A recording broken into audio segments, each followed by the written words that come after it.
नमस्कार साथियों, मैं कुणाल आप सभी का संस्कृति आईएएस यूट्यूब चैनल पर स्वागत करता हूं। आज की वीडियो में हम लोग बात करने वाले हैं स्पाइस बॉम्ब के बारे में। एक और विषय चर्चाओं में आया है, कारण फिर एक बार इजराइल गाजा का युद्ध ही है।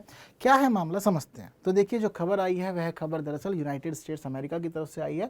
अमेरिका के राष्ट्रपति जो बिडेन ने कहा है कि हम चाहते हैं कि इसराइल को $320 मिलियन के सटीक बम का हस्तांतरण किया जाए, ऐसी योजना वो बना रहे हैं। तो यह जो योजना बना गई है, इसी योजना के अंदर एक नाम चर्चाओं में आया है जिसका नाम है स्पाइस बॉम्ब। स्पाइस बॉम्ब पढ़ना क्यों ज़रूरी है? क्योंकि स्पाइस बॉम्ब जो है यह भारत के इतिहास से जुड़ा हुआ है। कैसे जुड़ा हुआ है? तो देखिए, वर्ष 2019 में जिस समय भारत सरकार ने बालाकोट स्ट्राइक की थी, आपको सभी को याद होगा कि भाई एक समय ऐसा आया था जिस समय 14 फरवरी वाले दिन भारत में एक बड़ा हादसा हुआ था। पुलवामा हमले के रूप में आप सभी जानते हैं, हमारे अनेक जवान उसमें शहीद हो गए थे। तो उसी घटना के जवाब में 26 फरवरी के दिन भारत सरकार ने एक एयर स्ट्राइक की थी। यह एयर स्ट्राइक बालाकोट वाले क्षेत्र में की गई थी। तो इस दौरान हमने एक खास टेक्नोलॉजी का प्रयोग किया था, वह टेक्नोलॉजी है स्पाइस बॉम्ब ही थी। तो इस वजह से ज़रूरी है कि पढ़ लेना चाहिए, क्या पता आने वाले समय में आयोग पूछ ले। जैसे कि एक प्रश्न यहाँ से पूछा जा सकता है, कुछ इस प्रकार का रहेगा। तो यदि आप जानते हैं तो आंसर बिल्कुल, आप समझदार हैं, आपको सिर्फ कमेंट करना है, अपनी बातें बतानी है। देखते हैं कितने लोग पहले से अवेयर थे। अदरवाइज अंत तक बने रहिए, कुछ खास बातें आपको यहाँ भी बताई जाएगी। तो देखिए, दरअसल जो स्पाइस बॉम्ब होता है ना, यह एक प्रकार की विशेष टेक्नोलॉजी है। यह टेक्नोलॉजी क्या करती है? यह टेक्नोलॉजी बम को स्मार्ट बना देती है। स्मार्ट कैसे बना देती है? जैसे कि क्या होता है कि एक व्यक्ति बिना आँख का होता है, यानी कि ब्लाइंड होता है।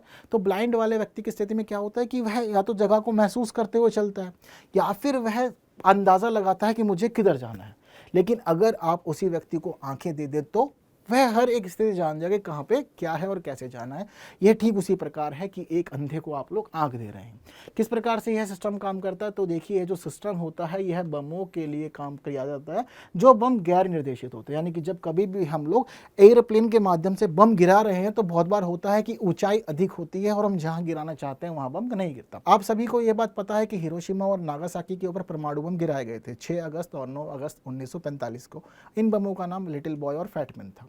इतना तो आप सभी लोग अच्छे जानते हैं। लेकिन क्या आप ये बात जानते हैं कि अमेरिका सरकार नहीं चाहती थी कि यह बम इन लोकेशंस पे गिरे, लेकिन जब ऊंचाई से यह बम गिराए गए तो यह गलत जगह गिर गए थे, क्योंकि इन बम के पास आंखें नहीं थी। तो यह जो स्पाइस बम टेक्नोलॉजी है, यह बमों को आंखें देने का काम करती है। इससे क्या होता है कि जब कभी भी इस टेक्नोलॉजी को किसी बम के साथ में जोड़ दिया जाता है तो उस दौरान वह बम स्मार्ट बन जाता है और जीपीएस का प्रयोग करता है, और आप अपनी लोकेशन में जिस जीपीएस पॉइंट को लॉक कर देंगे, हवाई जहाज से छोड़ने के बावजूद वह बम उसी लोकेशन पे जाकर के गिरेगा और उसी क्षेत्र में, चाहे आपका कोई बंकर हो, आपका कोई टैंक हो, आपका कोई बेस हो, यह उसको पूरी तरह से ध्वस्त कर देगा।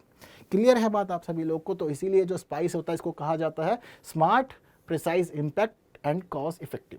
ठीक है, SPICE। आपको बता रहे हैं कि बॉम्ब आपका स्मार्ट भी है, बहुत अधिक सटीक निशाने लगाता है, वहीं कॉस्ट इफेक्टिव है, आपको बहुत अधिक खर्चा नहीं उठाना पड़ेगा इसकी वजह से। क्लियर है बात सारी आप लोगों को? तो यह जो बॉम्ब होता है एक तरह से मार्गदर्शन किट होती है जो आपके बॉम्ब की सटीकता को और उसके लक्ष्यकरण की क्षमता को एक अधिक विस्तार दे देती है, और आपके निशाने अच्छे लगते हैं और आप दुश्मन को अच्छे से ध्वस्त करने में यहाँ पर सफल हो जाएंगे। देखिए, यह बॉम्ब आप लोग के सामने, तो ये ठीक इस प्रकार से काम करता है। यहाँ पर आप देखेंगे कि सेंसर है, तो यह जो सेंसर होता है, जो पॉइंट होता है, यह जीपीएस के अकॉर्डिंग वर्क करता है, और जहाँ पे आप जीपीएस लॉक करेंगे यह ठीक उसी पॉइंट पे जाकर के ही गिरेगा, चाहे जो हो जाए। क्लियर है इतनी बात आप सभी लोग को? तो इसके साथ साथ ही आपको पता होना चाहिए कि इसको डेवलप किया गया था Israeli company Rafael advance defence system के द्वारा। ठीक है, हालांकि अभी अमेरिका ट्रांसफ़र कर रहा है इसको। क्लियर है, क्योंकि अमेरिका के पास यह जो शक्ति है, यह जो एक विशेष टेक्नोलॉजी है, वह अच्छी मात्रा में है, और इस समय अमेरिका चाहता है कि यह उसको हस्तांतरित कर दी जाए, जिससे कि अभी वर्तमान युद्ध में इजराइल अपनी क्षमता को बढ़ा ले। और बीते दिनों आप सभी को याद होगा कि मैंने आप लोग को स्पॉन्ज बॉम्ब पढ़ाया था, याद है आप लोग को ना? तो देखिए, स्पंज बॉम्ब के दौरान हमने पढ़ा था कि कैसे स्पंज बॉम्ब का उपयोग करके इजराइल चाहता है कि वह गाजा की जो सुरंगें हैं, जो टनल है, उनको लॉक कर दे ताकि लोग अंदर ही मर जाएं। अगर यह टेक्नोलॉजी का प्रयोग करता है आने वाले समय में इजराइल, तो हम पाएंगे कि हवाई जहाज के माध्यम से यह उन टनल्स के ऊपर इन बॉम्ब को गिराएगा, जिससे कि वह टनल ब्लॉक हो जाएंगे, अच्छा खासा डैमेज होगा, पूरा बेस खत्म कर सकता है ये इसका उपयोग करते हुए। इसी वजह से अमेरिका की तरफ से यह अब इजराइल आने वाला है। क्लियर है बात सारी की सारी। तो हवा से आप इसमें सतह को टारगेट करेंगे, ऊपर से आप ज़मीन पे मारेंगे।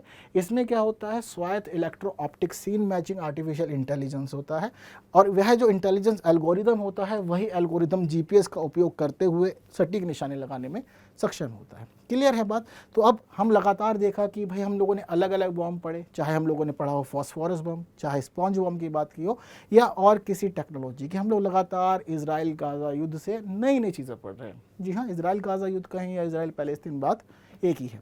ठीक है, तो एक छोटा सा वीडियो और एक इंपॉर्टेंट सी टेक्नोलॉजी मैं चाहता था कि आपके साथ शेयर की जाए, ताकि आपके आने वाले एग्जाम में कहीं पूछा जाए तो आप लोग अच्छे से बता पाए। हालांकि भारत इसका यूज़ कर चुका है, यह हमारे लिए एक खास पहलू है। उम्मीद करता हूँ कि अब आप लोग इस प्रश्न का जवाब देने में सहज होंगे और आराम से इसका आंसर दे पाएंगे। तो जल्दी से इसका आंसर आप लोग को पहले कमेंट कर देना है। ठीक है, अब इजी है आप लोग के लिए, तो देखेंगे कितने लोगों ने सही आंसर इसका दिया है। अगली वीडियो में हम लोग फिर मिलेंगे, कुछ नई बातें करेंगे और ऐसे ही पढ़ते समझते हुए आगे बढ़ते रहेंगे। उम्मीद करता हूँ कि वीडियो पसंद आया होगा और एक नई इन्फॉर्मेशन आपको मिली होगी। बाकी आपका क्या विचार है आप मुझे ज़रूर बताएं। हालांकि इस प्रश्न का आंसर आप लोग के सामने है। ठीक है, कितने लोग का सही रहा, कितने लोगों ने सही जवाब दिया, कहीं प्रश्न समझने में दिक्कत तो नहीं रही, बताइएगा ज़रूर। अगली वीडियो में मिलकर कुछ नई बातें फिर करेंगे। Thank you so much.